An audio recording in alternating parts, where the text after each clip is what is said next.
Good Tuesday morning, guys. My name is Jerry Miller, and this is the Jerry and Jerry Show. Thank you kindly for joining us, a program that spotlights the University of Virginia, the Atlantic Coast Conference, and college football and college basketball, sports and teams we love so very, very dearly. The show is live on all social media platforms.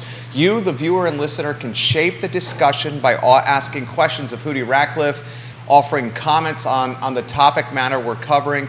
We'll weave in your ideas, your perspective live into the show. As we start today's program, I see 6 different states on the show, and we're grateful for your support. We'll give some props to Judah Wickower, the director of the program, and ask Judah to go to the studio camera and then the 2-shot as we welcome our star, Jerry Hootie Ratcliffe, a member of the Virginia Sports Hall of Fame, and a man with how many years on the beat? Hootie? 42. 42 years on the beat. You started... You're not even 42 years old. I'm not even 42 years old. That is exactly right, Hootie Ratcliffe. When did you start? You started in college, right? Not here. I mean, I got to Charlottesville at the same time as George Welch. If memory serves, Pulaski born and raised? Yes. I remember that. You sent down me... in Southwest Virginia. That's right. You sent me, Hootie, on a baseball assignment in the Virginia High School League baseball state playoffs to Pulaski, Virginia. Calfee Park. Yeah, that's exactly right. And you told me when I went, look around. This is my hometown. I will never forget that. I was 20 years old when you sent me on that assignment. It was a long drive. That is long. 2.5 hours plus. Yeah. That was the longest drive for me so far on the beat some 20 years ago. All right, Hootie, we got questions already coming in. Before we get to the viewers and listeners, my friend, let's go inside training camp, inside the huddle. What trends and storylines have you seen so far from Tony Elliott's team? I guess one of the big question marks out of yesterday was the Chico Bennett situation. We'll talk about that a little bit later, but that's an area of concern because he was wearing a boot and on crutches during practice. But, I think as we get nearer to opening date, playing a top 10 team like Tennessee,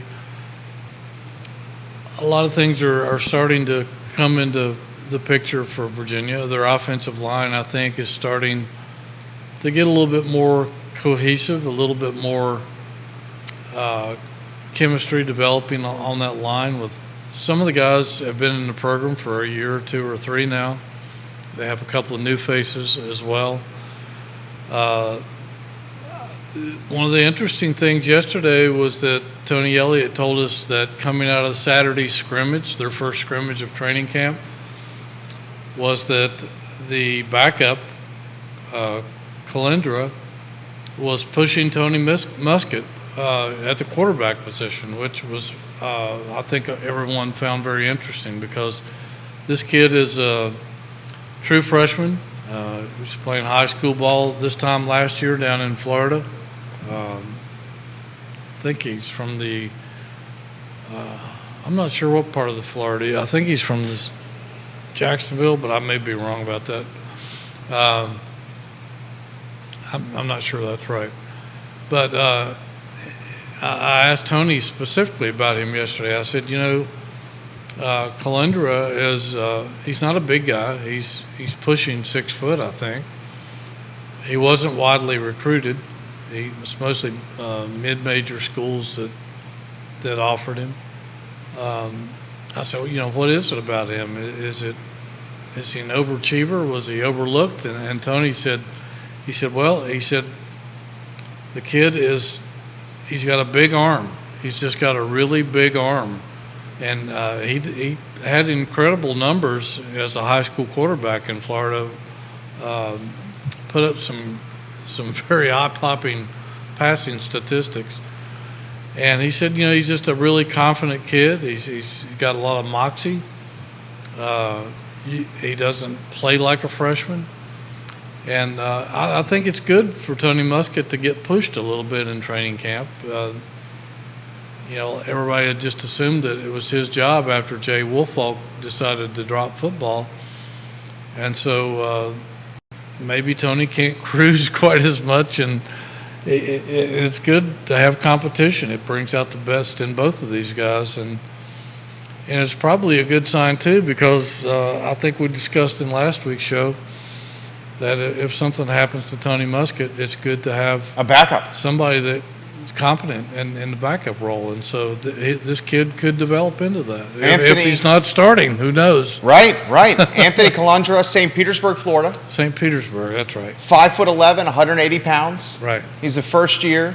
The Who's traveled to Tennessee, as we all know. Right now, Tennessee a 28-point favorite. The over-under just under 59 points at 58.5. James Watson, hello and welcome to the program. Does it worry you at all that Muskett is being pushed by a first year that's never taken an actual snap in college football? Well, that's a good point. And I guess there's a pro and a con to that. It's probably good in the fact that, like we said, he is getting competition, and that this other kid is showing some competence and some ability. Maybe not so good that a guy with 4 years experience is being pushed by a true freshman with no experience. So it's all going to pan out. We just don't know. And I don't think anybody's going to know until we see these guys in live action. And I'm not even sure the first game is going to tell us that much about Virginia, because it's a clear mismatch. If Virginia can just show up in Nashville and be competitive, I think would be a feather in their cap. If most people are expecting a blowout. They're facing one of the most prolific offenses in the nation a year ago, with a lot of people back and a dynamic quarterback. So I don't know that we're going to have a lot of answers to the quarterback situation until we get further along in the season. John Blair, hello, welcome to the show. He's watching in Stanton. Vanessa Parkhill, hello. Earlysville's finest. Kevin Higgins in Greenwood. Travis Hackworth in Danville. Brett Lillard in Keswick. Guys, if you have questions, put them in the feed. We'll relay them live on air. Robinson Hubbard, the Esquire, and the fanatical UVA fan. Jamie Turner, repping the Pep and Culpeper. Liza Borges, hello. Thank you for watching the show.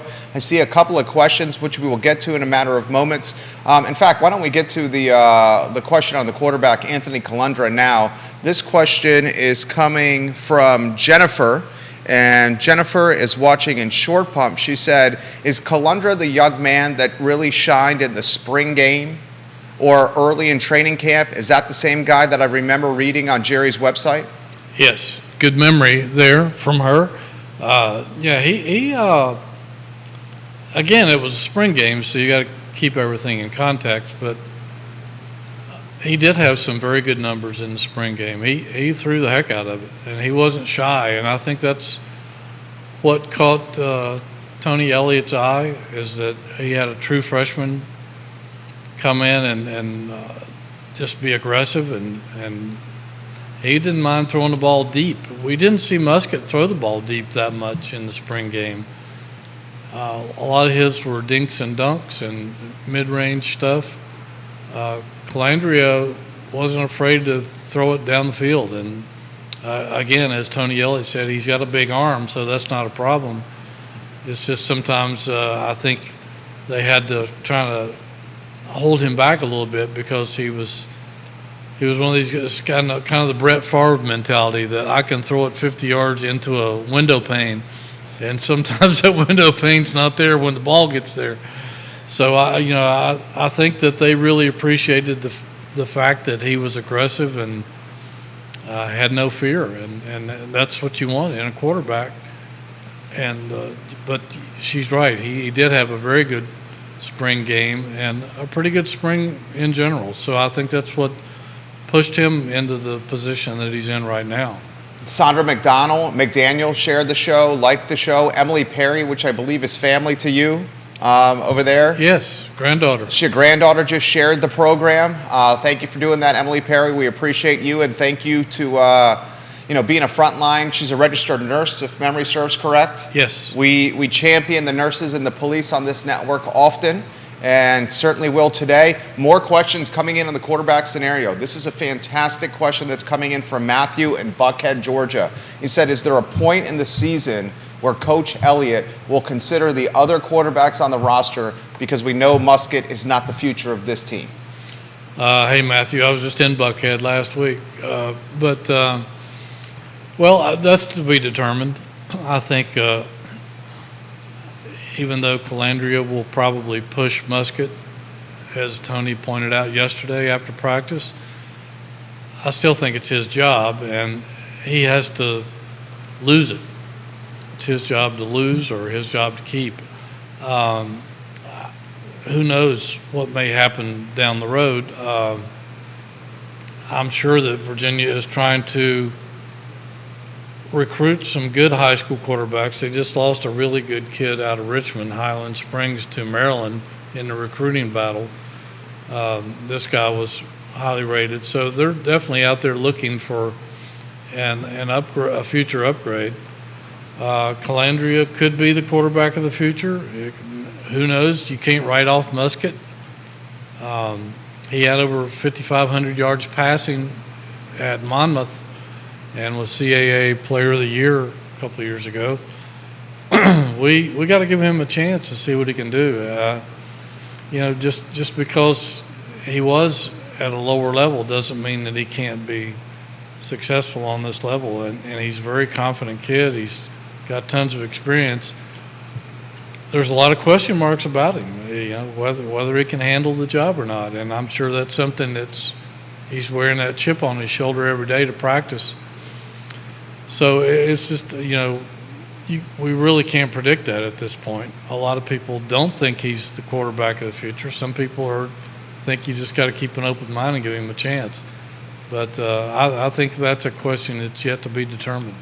Christopher Stevenson's got a comment for you. Guys, we love the interactive nature of the show. Keep the questions and comments coming. He's watching in Harrisonburg. First, he gives a shout-out to your shirt and asks if that's repping JMU. He's watching in Harrisonburg. He says, is Mr. Ratcliffe repping our JMU Dukes with that shirt? Go Purple. And then he asks this question, do they truly have a quarterback on the roster that fits Coach Elliott's pro-style offense? It's a good question. Well, I think Muskett, the offense he ran at Monmouth, is somewhat similar to what Virginia runs now. So, yes, they do. Calandria, I think, can probably fit into that offense well. He's basically a passing quarterback. He's not the dual threat quarterback that Bronco Mendenhall used to like to bring into the program. So I think both those guys probably fit the profile. How well they perform in it is yet to be seen, and we'll take note of that as we go along. But I'm sure they're out there shopping around for a more dynamic guy with a higher profile that, kind of like the quarterbacks that Tony Elliott coached at Clemson, who went on to $1 million contracts. Do some pretty good stuff. Yeah. No, it's not. Sorry to disappoint you. It's not a JMU shirt. I bought this at a golf shop in Hilton Head a couple of years ago. I just like the color, but we're JMU fans here, though. Yeah, JMU's. I love what they're doing with their football program over there. They should be very proud, and I think they're going to make a lot of noise. And now that they're a Division I FBS program, they beat some really good football teams last year, and if you're a JMU Dukes fan, I think you've got a very bright future. We'll get to the questions about the schedule coming up here in a matter of moments, but before we do, how about the Chico Bennett update and injury? I read an article on jerryratcliffe.com. I'm on your website every day. Viewers and listeners, jerryratcliffe.com for all your UVA sports news. He does a hell of a job, the Jerry Ratcliffe team does, with creating content. Follow him on Twitter as well. I mean, we're talking one of our stud defensive players here. A defensive end that can get in the backfield, that can just be a nightmare for opposing offensive linemen and quarterbacks here. Are we seeing a potential knee injury, and do we know yet the significance of the injury? Well, we don't, at least not as of the end of the practice day yesterday. Defensive coordinator John Rudzinski who I really admire the job he's done with Virginia's defense, told me a couple of weeks ago that Chico Bennett has 2,000 college snaps, and there's not a lot of people in the country that have that kind of experience under their belt. He was looked upon as one of the leaders of this defense coming in to camp, and he's Virginia's leading pass rusher from a year ago. He had 7 sacks, the most on the team, the most by a Virginia player since Jordan Mack in 2019, who only had 7.5 sacks. So they were looking and depending heavily on him to lead that pass rushing effort this season. They've got some pretty good pass rushers, I think, and he was the guy that was going to lead the core. I mean, I know Chris Slade told me, he said, I've challenged these guys. I told them if we don't have 25 or 30 sacks from just my group this year, that they're all bums. So, and Chris Slade should know, right? Because he's still, Jerry, after 30 some years, he's still the all-time ACC quarterback sacker in conference history. So he would know. He would know, if anybody would know. In fact, it was funny, we were talking to him, and I said, how hard is it to coach your position? He says, well, some of the other coaches have told me, he says, you got to settle down because you're out there looking for you, and there's no yous out there. So, but yeah, Chico Bennett, it was interesting. Tony Elliott told us yesterday he had never seen anything quite like it, that after the scrimmage Saturday over at Scott Stadium, that Bennett had taken a knee, got up and just popped up, and his knee just stiffened up on him. Elliott said he had never seen anything like that in his career. Doctors, I guess, took him in for x-rays and started scanning, and as of yesterday, they just weren't certain to what degree the problem was. So he was on crutches at practice, I guess maybe as a safety precaution, if nothing else. I would imagine as good as Dr. David Duck and the guys over at UVA Orthopedics are, they'll have an answer probably, I would think, before the day's over. I don't know whether they'll release that information or not. If they do, we'll have it on our website pronto. But, it sounded like yesterday that Tony was prepared for the worst if that's the case. He said if it's 2 weeks, 4 weeks, 2 months, 4 months, you got to go to the next man. And he says we're getting 4 or 5 guys ready to fill in at that position. And some of those guys could move along the defensive line from defensive tackle to defensive end, or from outside linebacker into that bandit position that he was so good at playing. It's a shame because he had just come off overcoming a shoulder injury previously to last year. Georgia Tech transfer, really good kid, one of the characters on the football team. So he's a good locker room guy too, a good leader. Chico Bennett, guys, 2022 All-ACC honorable mention. Yes. Player. He's an impact guy, so we got to follow this injury closely. The defense does have some stability. 8 starters return. Mm-hmm. I'm on your website now on jerryratcliffe.com, and you write if Bennett cannot go, the Cavaliers are going to have to rely on others to fill the void. Senior Ben Smiley has moved back outside after having played inside last season. There's a grad student that could jump in the game. Cam Butler, another guy that could jump in the game. Terrell Jones, Bryce Carter. So it could be a scenario where they have to fill in by committee. Still, 7 sacks. Chico Bennett's production should not be underestimated. Oh, absolutely not. He was one of the bright spots on a very surprisingly good defense last year. And as good as it was, they didn't put enough pressure on quarterbacks, and that hurt them a lot in certain games. Something that they were going to try to focus on and shore up for this season and try to make that more of a force and create more havoc, put more pressure on opposing quarterbacks. And certainly he was the key guy they were focusing on and making that happen. Ben Smiley is an interesting guy. I mean, I saw him yesterday or 2 days ago. The guy's trimmed down. He was a beast of a guy last year, and he was kind of playing out of position last year, defensive tackle. So they've moved him back to defensive end, where he looks like he's more mobile now, and now that he's trimmed down. He came in with a heck of a reputation, and Tony Elliott told us yesterday, and he couldn't help but laugh. He said, I told Ben, I said, Ben, you got to do something, man. He said, I've been talking you up for 2 years now, that you're the most athletic and twitchiest guy that I have on this defense, and, it's time to produce. And so it'll be interesting to see if Smiley can follow through with that. He's a big, strong kid from the Richmond area, and he could make a difference if he can find the key, turn on the light bulb, as they say, and start making something happen. 6'4", 270, Smiley, in his 5th year. Big dude. Big guy. Watch out for number 10 on the football field. You're getting props on LinkedIn. This from Liz Nottingham. She says, Jerry Ratcliffe is and has always been one of my favorite sports writers around. That's from Liz Nottingham, watching on the LinkedIn platform right now.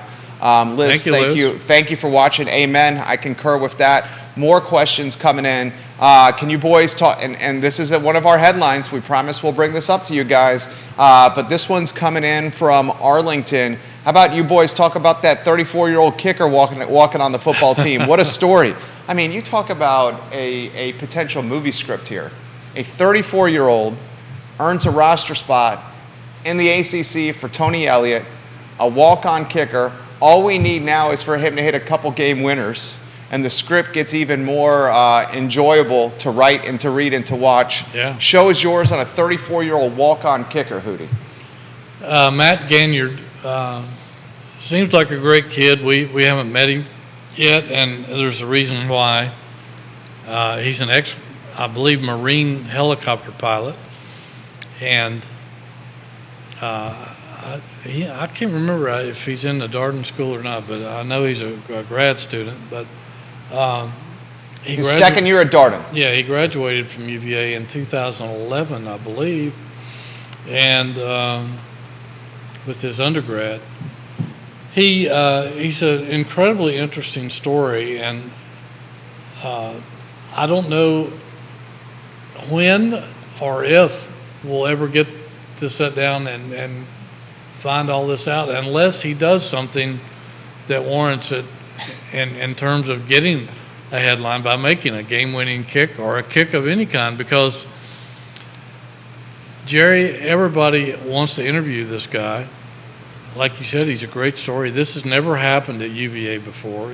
Every now and then we'll see it somewhere around the nation where an older guy will pop up on a roster, kind of living a dream or fulfilling a dream that they had and never made it come true.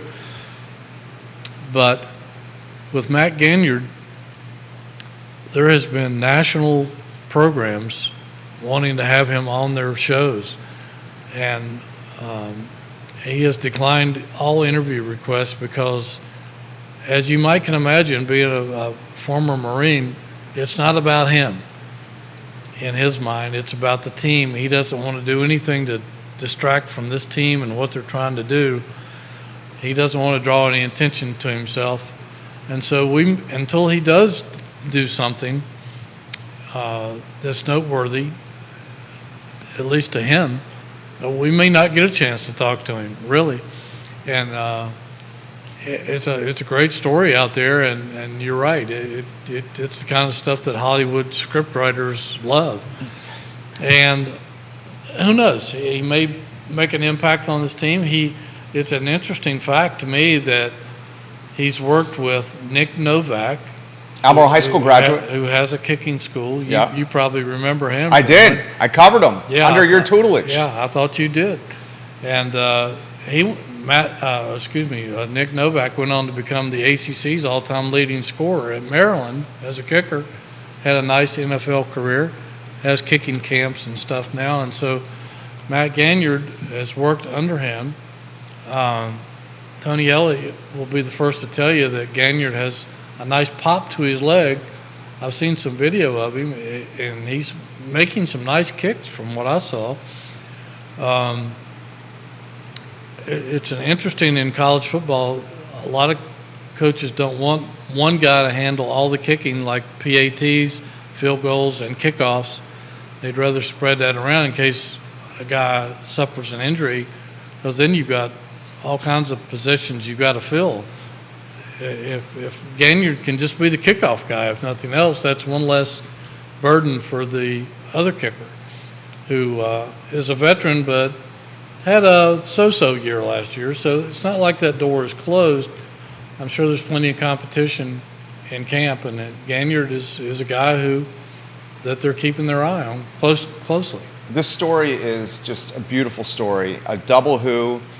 Jerry Ratcliffe reports on jerryratcliffe.com. He got his undergraduate degree in history from the University of Virginia in 2011. He's now a second-year Darden student pursuing an MBA. One of my favorite aspects of the story is the military aspect here. Yes. A Marine helicopter pilot, this guy. And you look at him, he's been, must be drinking from the fountain of youth. Looks like he's like 21, 22 years old, not 34. No, he looks like he's just one of the other guys totally on that does. football team. Yeah, I'm looking at his photo on your website, and then I'm flipping over to the roster, the Virginia roster on virginiasports.com, and his photo legitimately looks like he may get carded going into the Biltmore on the corner, okay? This is just a fantastic story and another aspect of UVA that we just love to follow. Questions have come in very quickly here. Marlene. Also, he's a husband and a father. There you go. Yeah. How about that for another story right there? This guy's married and has kids, and he's playing college football. Daniel Pettit is watching the program. He says, "Good morning, Jerry and Jerry. I'm at Smith Mountain Lake on the dock right now, watching you boys." Must be nice. Must be nice, Dan Pettit. I hope you get some tennis in. I know how much you enjoy tennis. Marlene Jones is watching the program. Marlene, thank you kindly for watching the show. This question has come in from Matthew. And Matthew's watching in Winchester. Can you boys give us an update on Virginia football from a recruiting standpoint? How is this Wahoo football team and coaching staff doing with recruiting in-state athletes? I remember during London and Grow and the Welsh eras, the time when those coaches had a good experience was when they started owning the Commonwealth from a recruiting standpoint. Well, he's exactly right. And that's something that's been lacking at UVA for quite some time. As successful as Bronco Mendenhall was at Virginia, they did a horrible job of recruiting in the state of Virginia. They just couldn't establish those recruiting routes that those predecessors that he mentioned were so successful in doing so. Some of George Welsh's best teams, some of Al Grove's best team, Mike London's best teams, their rosters were chock full of Virginia athletes. And that's what Tony Elliott would like to do again. If you talk to Chris Slade, that's certainly something that they talk about all the time, and trying to make inroads and build those bridges back to where they can, I don't know if they'll own the state again, but they'll certainly, if you get your share, that's the most important part. They have a few kids that from this current recruiting class from the state of Virginia. They're not done yet. They have 15 commitments. I imagine they'll probably try to get around 10 more to fill out this class. There's a few kids from Virginia. There's one from Highland Springs I know of and that's a big start, getting a player from one of the best programs, if not the best program in the state. And so that's something, it's a point of emphasis. And it's, I don't know what it's going to take, but, UVA and Tech both have been beaten for a lot of good players in recent years, from Penn State, North Carolina, some of the other powerhouse schools in the South and Mid-Atlantic. Maryland has crept into the picture now. Maryland has stated that they're making Virginia a strong point of emphasis. They brought on an assistant coach who has incredible ties to the state of Virginia. He's coached in a bunch of programs in the state, high school and college. So that's something that Virginia has to keep their eye on as well. Maryland, they not only took the Highland Springs quarterback, but they just got a commitment from, I think, a 4-star wide receiver from the state of Virginia last week. So plenty of competition, and I'm not sure that this is a great year for Virginia recruiting in terms of the quality of athlete in the state of Virginia. The last 2 years, I don't think has been quite up to the standards that the state usually pumps out. But I think it's important that Virginia has to get their share of them. And right now they're not. And again, they've got to worry about Penn State's taking a lot of kids. Maryland's taking some now. Carolina was taking a lot, but the fact that they've got rid of Dre Bly from their coaching staff, he was owning the 757. So, Virginia Beach guy. Yeah, he's a Virginia Beach guy. He was an NFL player. Defensive back. Yes, and so that may help open some doors in the Tidewater area. Chad Wood, welcome to the program. He was a member of Steve Isaac's single wing offense when they won a Jefferson District championship 20 years ago when I was working for you at the Daily Progress. Yes, Brian sir. Leskinek was also a member of that single wing offense for Steve Isaacs. Brian Leskinek walked on the UVA football team, had a cup of coffee before going, I believe, transferring to JMU. Scott Q, welcome to the program. Trevor Knight, St. Anne's Belfield point guard and quarterback and standout baseball player who played at JMU, watching the program right now. Bob Yarborough, huge Georgia Bulldogs fan, watching at Redfields right now. You mentioned Penn State. I would be remiss not to follow up the Nittany Lions reference with Biscuit Higgins and Anthony Poindexter, two guys that bleed orange and blue, now coaching for Penn State football. Marcus Higgins, the offensive recruiting coordinator for Penn State football. I would imagine Biscuit Higgins, with his ties to Hampton High School and his ties to the Hampton Roads area, is going to go after the Commonwealth for talent. Your thoughts on this? I would think so, and I'm not sure what Poindexter is assigned to, but if they send both those guys into the state, that's some heavy hitters that you're dealing against. And Legends. Two legends, two very popular guys. Everybody loved Anthony Poindexter. I mean, I still, to this day, he's one of my favorite guys of all time. And I met him when he was an 18-year-old quarterback, defensive back at Brookville High School. And to this day, he still calls me Mr. Ratcliffe, even though I've asked him Call a me million Jerry. times not to do that. He said, I can't help it. I just respect you so much that I can't call you anything but Mr. Ratcliffe. But he's one of the best guys of all time. Chris Long named one of his kids after him. I think maybe Biscuit did too. Chris Long and Biscuit Higgins named one of their kids after Anthony Poindexter. I know Chris Long did. I think Biscuit may have as well. Biscuit, obviously, incredible athlete for Al Groh, and the only guy that's come close to making Bobby Bowden cuss, I think, and that performance he put on in 2005 at Scott Stadium when Virginia upset Bowden, and I'll never forget. Biscuit had an incredible day, and I'll never forget Bobby Bowden saying after the game, we just couldn't stop that dadgum number 18. And it was he put on quite a show. But I was talking to my good friend Al Groh the other day, and Al dropped by the Penn. He was invited to Penn State to talk to the Penn State coaches about defense. And Al is an incredible mind, has an incredible defensive mind, particularly for the 3-4. I assume that they wanted to learn more about that. And he sent me a nice picture of him and Poindexter and Biscuit posing together along with James Franklin, their Penn State head coach. He's a great coach. Yes, he is.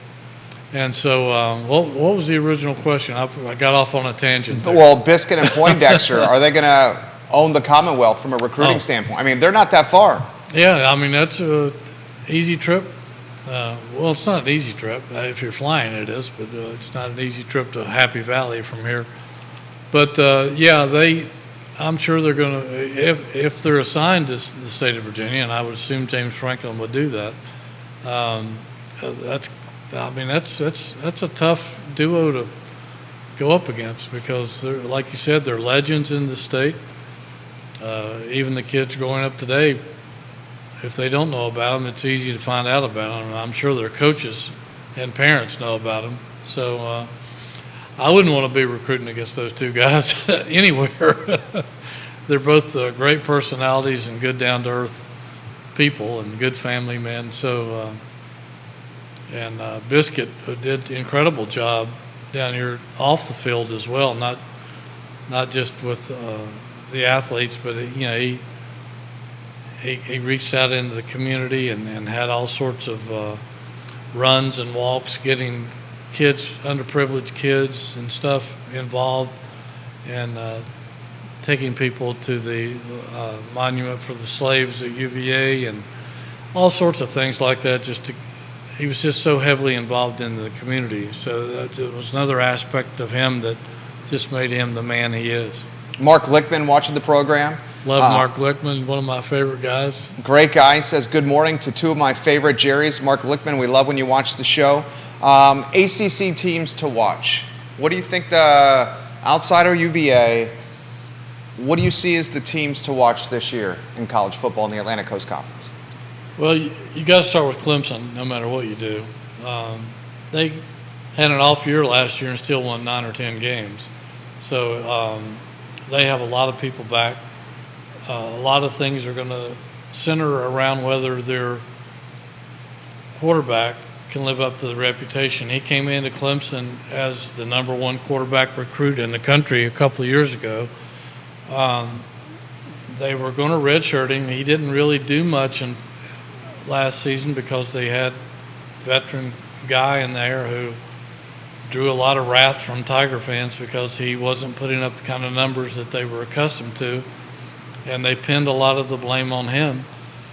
They started this freshman in the bowl game, I believe, against Tennessee, if I'm not mistaken. And he was okay. He wasn't great, but again, it was his first start. He played the whole game. The other guy left because he could see that this guy was the quarterback of their future. So a lot of their success this year is tied around how good he's going to be. They do have an incredible lot of talent returning, and I think they're got a little chip on their shoulder because they fell off a little bit the last couple of years. People are doubting whether they can be the dominant force in the league that they were when they had a mini dynasty going on down there. They won a couple of national championships. They were in the playoffs. They were for the longest period of time, it was Clemson and the 13 Dwarfs or whatever you want to call them, but because nobody else in the league was doing anything.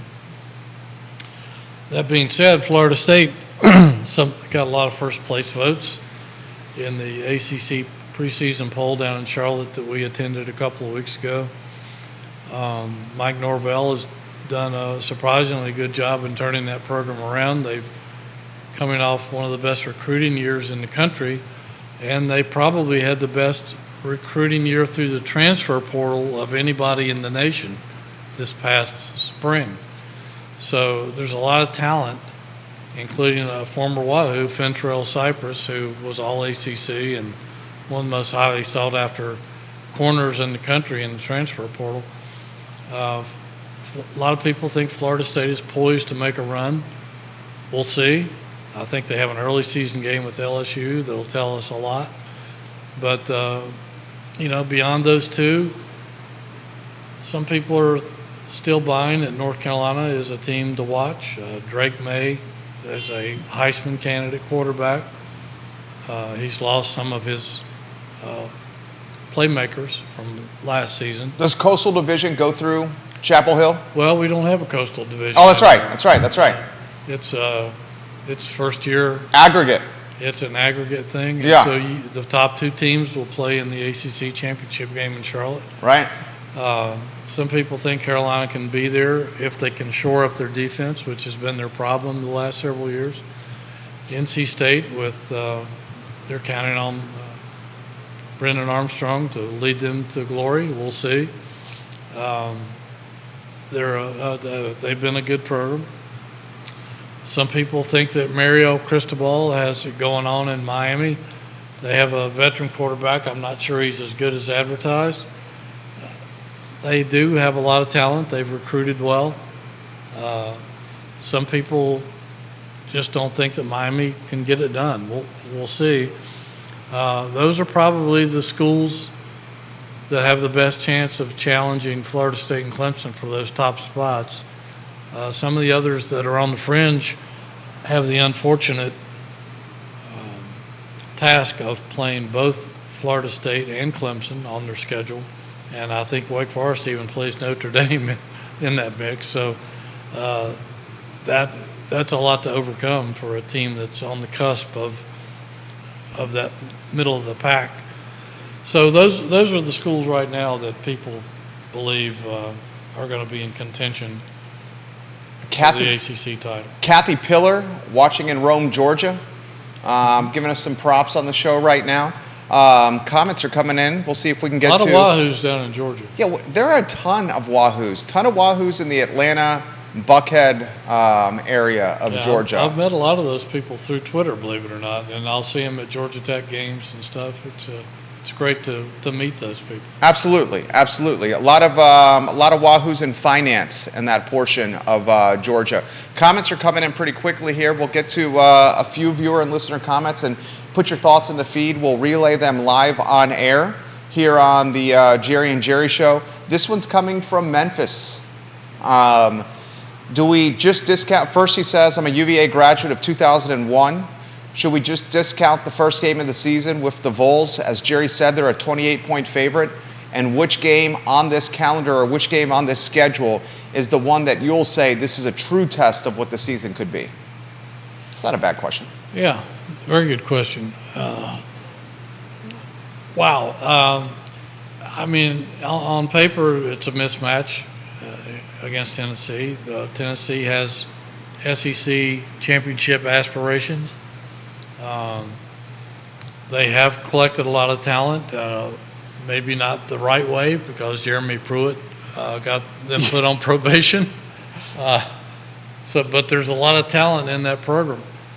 Like I said, they had one of the most prolific offenses in the nation last year. They are a very high-paced, high-tempo offense. I think in one game last year, they had over 40 snaps in the first half. So that's going to be a test for John Rudzinski's defense to be able to keep up with that pace. But Virginia runs a high tempo as well, so they're getting some looks at that in practice. A lot of people don't think 28 points is enough, that it could be a lot more than that. And it would be hard to argue that because even as good as Virginia's defense is, if Virginia's offense can't do something in that game, then it's going to put the defense under just tremendous pressure. And you don't want to be under that kind of pressure against a prolific, dynamic offense and a dynamic quarterback like that who can throw the ball 80 yards on the fly. You think they cover, don't you? The Vols.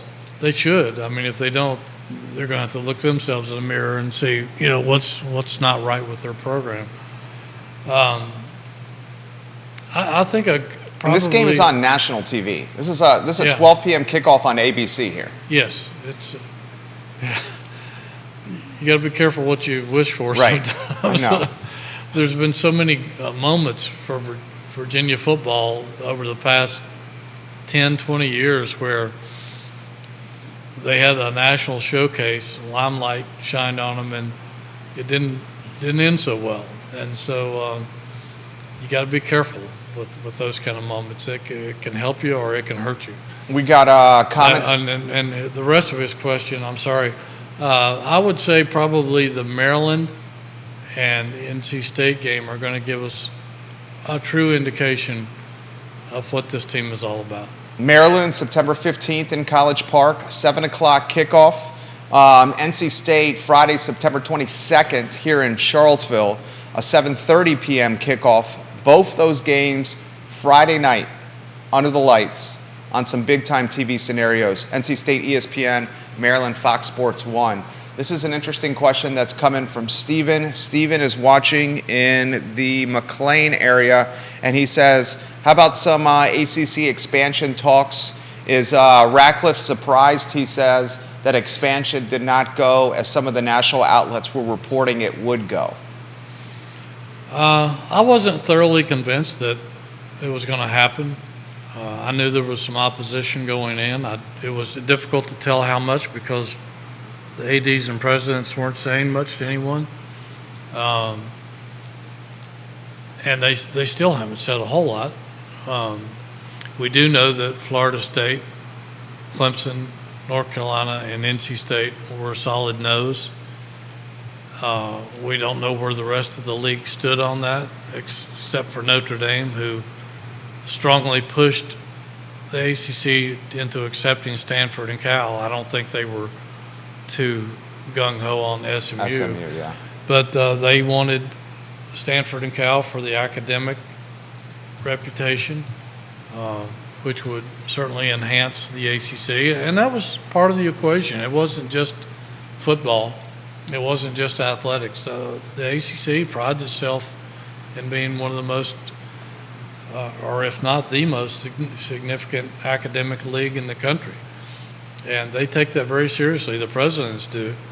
And so that was something that Notre Dame was interested in. I still question why the ACC ever allowed to have Notre Dame to have full voting power when they're not a full league member. I think that's caused a lot of ruffles.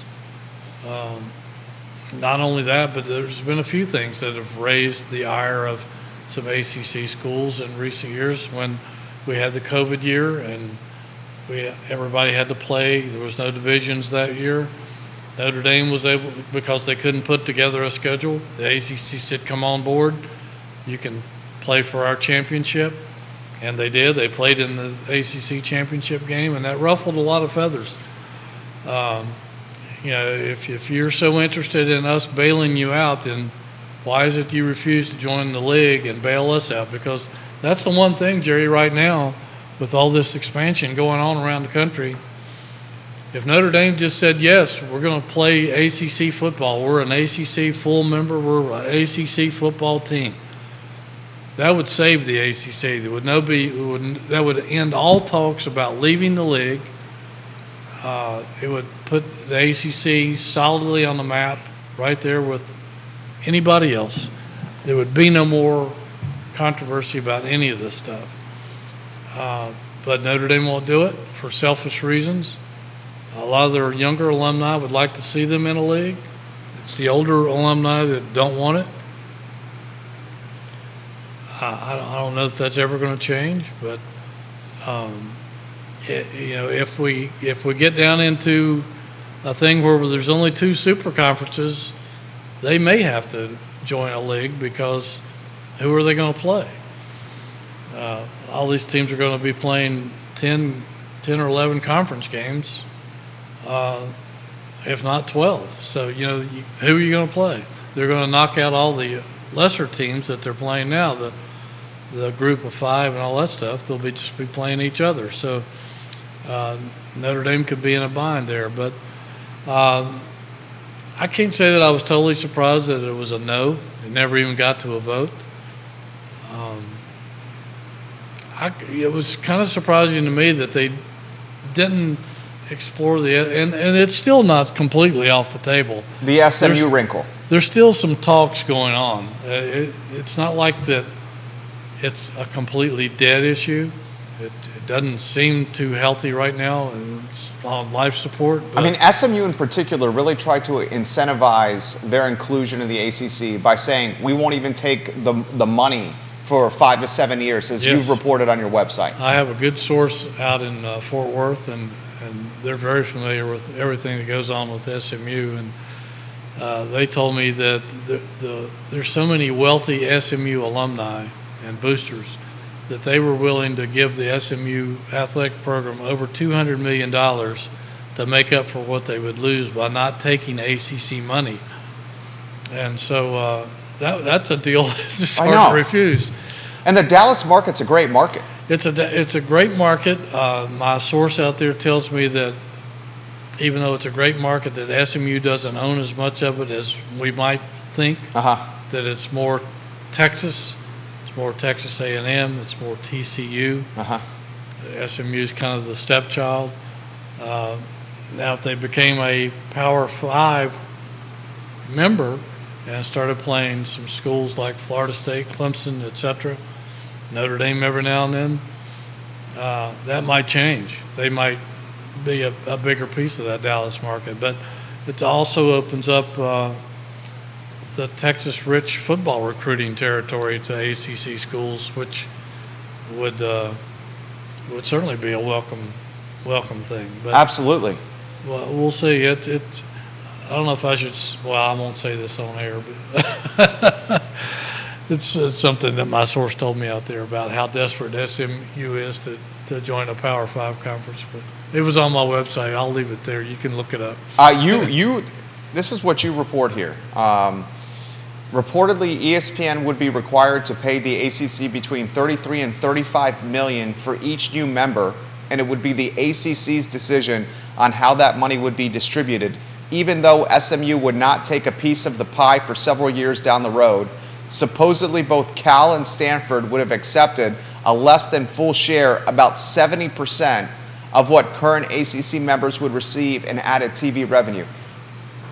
I'm surprised expansion didn't happen. And I know you said it's not off the table completely, but it seems like we're at a point of college sports, college football, that it's time to batten down the hatches and strengthen the league before these teams get pulled into other conferences. Well, that's the one thing I thought might make it happen. I thought if they expanded and became an 18-team league like the Big 10 and the Big 12, there's strength in numbers, I believe, and I think that would have made the ACC more stable. It still might not have been enough to satisfy Florida State, who has until today, by the way, to inform the conference whether it's leaving or not, and there's no indication that that's coming. Right. So, but I thought an 18-team league would make the ACC more stable, harder to break up, harder to fall apart, harder for other teams to steal to poach. Yeah. And so that part surprised me that wasn't given a little bit more talk and discussion and consideration. What's the future for Cal and Stanford? That's a very good question. I think right now some people are saying that they could merge with the AAC, the American Athletic Conference, which East Carolina and SMU and Houston, a bunch of those schools are part of, South Florida, I think. That would make them, if they accept Cal, Stanford, Oregon State, Washington State, that would make them an 18-team league, and they would stretch from coast to coast. With those four teams, they would have their own little pods. So probably 70 to 80% of their travel would be pretty much on the West Coast, or at least not too far from some of the teams in the middle of the country. So that seems to be a possibility. There's also a possibility that the Pac-4 and the Mountain West could potentially merge. Who knows? There's some discussion there. A lot of people are saying that Cal and Stanford are still calling in every favor they have, still trying to get the Big Ten to take them in. Who knows? The Big Ten says we're not interested in any more expansion, and how many times have we heard that over the past year, and they went ahead and expanded anyway. Dave Butler's got a question for you. Yeah, we'll see. This is from Dave on LinkedIn. He says, Jerry Ratcliffe's thoughts on UVA maybe making a move themselves to say the SEC. From everything I hear, that if the Magnificent Seven has their way, if the ACC falls apart, from everything I hear through the grapevine, if Virginia goes to another conference, it would be the Big Ten and not the SEC because of the academic profile. Virginia is one of the few schools in that academic realm that fits in with most of the Big Ten schools. North Carolina does as well. And there's been some talk about a package deal of Virginia and Carolina going to the Big Ten if things do deteriorate, that they just wouldn't be the same fit for the SEC. So nothing official about that. Obviously, nobody wants to talk about that on the record, but everything I hear off the record seems to be floating in that direction. Final question on conference expansion. This is from Leslie, who is watching. Leslie, it says your heat map is this the somewhere in southwestern Virginia? It's not as precise on this portion of the map. And she says, can we finally put ACC expansion talks to rest now that the football season is about to start, or is this something that's going to linger for years to come? I think it will linger for years to come, particularly with, people still don't know that if college conference expansion is done. Nobody really trusts what the Big Ten is saying. The SEC says they're satisfied for the moment. The Big 12 is very active. They had a lot of their teams robbed, so they've kind of got a chip on their shoulder. They want to. It's like when Gene Corrigan told me back, former great Charlottesville resident, former AD at Virginia, Notre Dame, and ACC commissioner, told me when the first college expansion started and the Big Ten took Penn State, Gene Corrigan said, we all got caught with our pants down because nobody expected that. And we promise we'll never be surprised like that again. And so he was constantly having meetings of his conference officials ever so often, every year, and several times a year. And he would assign some of his assistant commissioners to explore various teams around the country and what those schools had to offer geographically, TV revenue, fan base, academics, a lot of categories. So if expansion ever did happen again, that they'd be ready. And he's the one that went after Syracuse and Florida State, got Florida State. Syracuse only wanted in at the time as a basketball playing member. Football playing member. They wanted to stay in the Big East in basketball, and that didn't work. So that never happened at the time.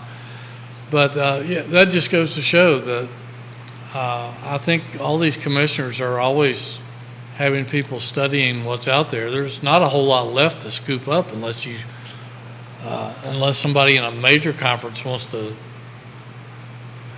leave for some reason that I can't figure out right now, because they'd be leaving a lot of money on the table. But yeah, I don't think we're ever going to see conference expansion just come to a screeching halt. It's something that's always going to be talked about behind closed doors, and and we may not know about it until it actually happens right in front of us, like Texas, Oklahoma did out of the blue, Southern Cal, UCLA did out of the blue. Nobody saw that coming, and we may not see the next wave coming. Dan Pettit's got a great compliment for you guys. Dan Pettit says this, Jerry Ratcliffe, thanks for a great knowledge on football. I'm someone who does not watch a lot of football, but I very much enjoyed today's show. Great talk today. Thank you, Jerry Ratcliffe. Dan Pettit, sitting at the dock at Smith Mountain Lake, watching the He's Jerry living the Jerry dream, show. isn't he? Living the dream right now at Smith Mountain Lake. Folks are wanting us to talk a little hoops. We promise we'll talk some basketball here on the program. If you want a great read, look at read the Dante Harris story on JerryRatcliffe.com. My son Scott actually wrote this. Scott Ratcliffe, you did a hell of a job. He's a hell of a journalist, Scott Ratcliffe. I've known him for years as well. A point guard, a transfer from Georgetown, a guy that can put the ball in the bucket. I think is a guy that's going to get some minutes this year for Tony Bennett. So why don't we start Dante Harris, two-part question.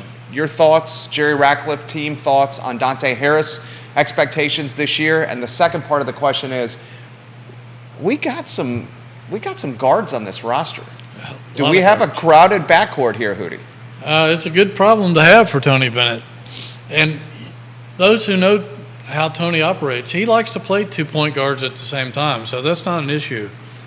And he sometimes will play 3 guards. We've seen him play 4 guards at all at one time before. So, again, it's a good way to attack other teams because you got a lot of guys who can handle the ball, who can pass well, who can score, who can defend.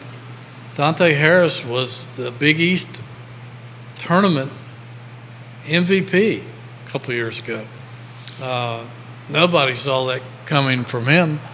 He was supposed to be a guy that didn't get that many minutes, but he shined. He had a great season, had a great tournament.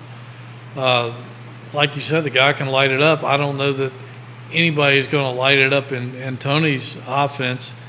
Not many have since Joe Harris, but it's just the way things are structured. But if it's good to know that you have a guy who can score if you need him to score, if you need a basket.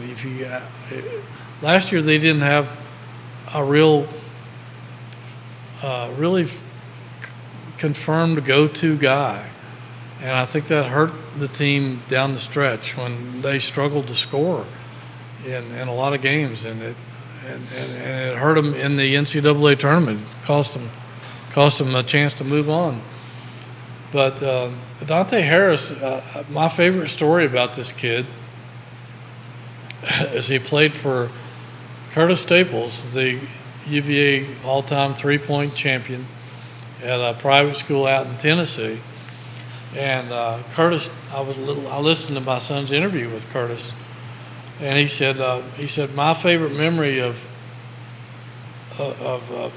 this kid is that we were down by 20 points or more at halftime in a game, and he said, I chewed him out at halftime. I said, if you want to be an elite player, and you want to be a guy that Division I schools won, then you're just playing lackadaisically. You're not getting it done. Where's your head? And obviously, his halftime talk was effective. Was more than effective. The kid went out and scored 37 points, and they won in overtime. He had 56 points for the game. And so that just shows you that this kid is pretty savvy, and he's working. One of the good things about him transferring early last year, he came down for the Virginia Duke game, I believe, and committed to Virginia shortly after. He had sat out the season and didn't go back to Georgetown. And so by committing and enrolling, he was able to practice with the team the rest of the season, learn the offense, learn the pack line defense, get familiar with his teammates. One of the most animated guys on the sidelines during basketball games, always having fun on the sideline. Always. And he just seems like a really good kid and a good team player, good locker room guy. So I think he's a great addition to the team. This guy can put the ball in the bucket, guys. As a senior at Lakeaway Christian Academy, he averaged 32.6 points per game, as Scott Ratcliffe reports, 9 dimes a game, 4.2 rebounds a game. He can score. Here's the question I have for you. What's the backcourt going to look like? What's the starting lineup going to look like? You got a lot of guards on this roster that can score, that are talented. How do you see this shaking out? Well, we all know that Reese Bigman is the man. This is his team. He came back, could have gone to the NBA, and I think he's going to come back with a fury and have an incredible year. So, it all starts with him. He's going to be the main guy in the backcourt. We could see him starting with Dante and McNeely at the 3.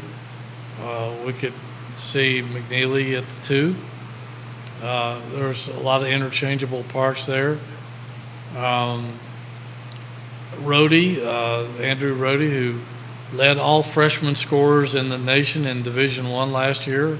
Shoots the lights out. Out of St. Thomas College, was obviously overlooked coming out of college and was at a Division III program. He can light it up.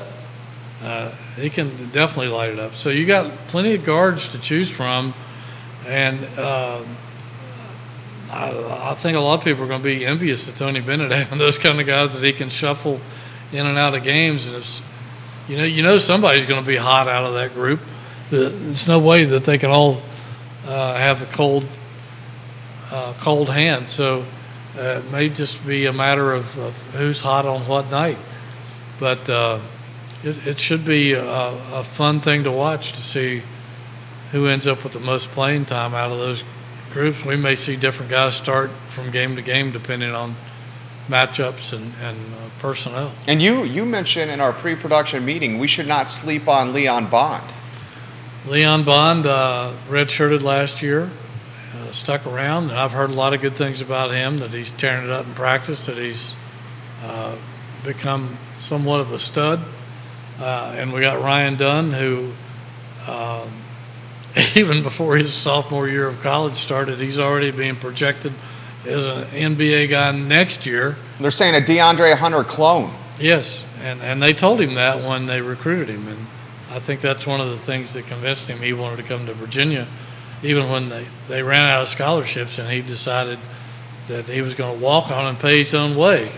He wanted to play for Tony Bennett that bad. So they've got tons of guys, and you got the kid from Oklahoma who just tore it up in scoring last year in the non-conference part of the schedule, into the early part of the conference schedule in the Big 12, hit a scoring slump at the end of the season, but apparently he's got his touch back and playing well in these scrimmages that they're having amongst these guys now. And so I just think this is going to be an exciting, fun team to watch. I saw on Twitter yesterday some idiot out there who obviously didn't do his homework.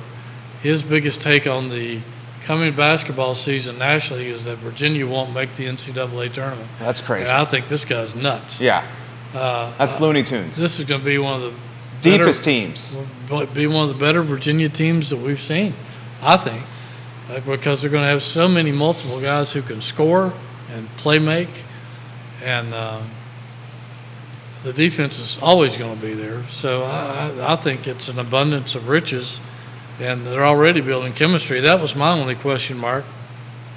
And talking to these guys and listening to Scott's interviews with some of these players, and he's interviewed several of the newcomers, that chemistry is already there. And so it's just a matter of working it out in games once the season starts. I love it. I love everything that we're doing here. I love sitting across from this guy. I love talking hoops. I love talking football, the ACC, UVA. Time flies when you're sitting across from a friend, and we have a topic matter in common. How about some closing thoughts for the viewers and listeners? I had a good podcast with Christian Bliss. Oh, yeah? Who committed to Virginia after his official visit here this summer. And he chose Virginia over Miami, Villanova, Xavier. He was Virginia's #1 recruiting target. And it was funny, Jerry, he was supposed to be for next year's recruiting class. Well, he liked what he saw here so much. He reclassified and he had the credits to graduate. He's now here. He went to Portugal with his mother last week on vacation, came straight to Charlottesville. He's working out with the team now. He's going to redshirt this year to build his body, learn the system like Dante Harris did, except he'll be here for a full year. He's Virginia's point guard of the future. 6'4" point guard from Queens. He's one of these New York City guys with the swagger, baby. And he told me, he says, tell Virginia fans, everywhere I go, I win. And I promise I'm going to win at Virginia. I love the swagger. One thing he did not win at was a ping pong match against Tony Bennett. I read that in your story. Yes. I think that is one of the cool things, and we'll talk about that at some point. We'll touch on it now if you want to, but he saw, he still wasn't sure that Virginia was the place for him. He went to Tony's house on his official visit, had great barbecue dinner, and hung out with players, coaches, I guess, and made the mistake of challenging Tony to a ping pong match, which is probably the worst thing you can do because Tony's really good at ping pong. And he's competitive. Not only is he good, but he will. He hates losing, baby. Yeah. He won't. He doesn't want to lose at anything. Right. So to talk to Christian, I said, "Well, what was your match like with him?" He says, "I got dusted." Yeah, he said dusted in your story. I love that. He said, "Well, I only played one game because I had enough." But he said during that match, he said, I saw a different side of Tony Bennett. He said, I had talked to him a lot of times. He had seen me play a lot of times. He was always the perfect gentleman, mild-mannered, just the cool guy. He says, in that ping pong match, I saw the eye of the tiger, and he will tear you up. And that appealed to him. Spare you no mercy. Right, and Bliss liked that. He will give you nothing. Right. Yeah, Bliss loved that. And he said, I knew right then that that's the guy I wanted to play for. And that's a lot of these kids that come here see different sides of Tony Bennett that convinces them. Jordan Minor spent the last 15 minutes of their telephone conversation exchanging psalms with Tony Bennett out of the Bible, something that he didn't expect and something that wasn't planned. It just came up in conversation. And he said, I knew right then that this was a guy I wanted to play for. There's so many aspects of Tony Bennett that we don't get to see as public or even media. Truly sometimes we see it a little bit as media because we get to be around him a little bit, but most of the people don't. He's such a private guy. We don't get to see that. So it's great hearing these stories about how he impresses these kids by under-promising, over-delivering. That's one of his favorite mottos. I love it. Truly a Renaissance man, Coach Bennett. Also a Renaissance man, Jerry Hootie Ratcliffe, namesake of JerryRatcliffe.com. I encourage all you viewers and listeners on all the social platforms this show is airing upon. Visit JerryRatcliffe.com for all your UVA sports news and knowledge. We're on the site every single day. Hootie and Chris and Scott do an absolute fantastic bang-up job covering this program. My friend, we go an hour and 17 minutes without stopping. It was truly a joy. The show even easier than the first time, and I thought the first show was a grand slam. We love connecting with the viewers and listeners. Word on the street is we may be having lunch delivered to the studio here from Raising Cane's. Wow. Very excited about that. One of my favorite places. I think it's literally walking in right now, lunch from Raising Cane's. Judah Wickhauer is going to get it. Come on in. Oh, there we go. There we go. I'm hungry too. I know. I'm hungry as well. We're going to get off air on the program. Jerry Ratcliffe, Jerry Miller, the Jerry and Jerry Show on a Tuesday in downtown Charlottesville with 12 different states watching Jerry Ratcliffe and I on this program. Thank you kindly for joining us, guys. We will see you next Tuesday at 10:15 a.m. for the third edition of the Jerry and Jerry Show. So long, everybody.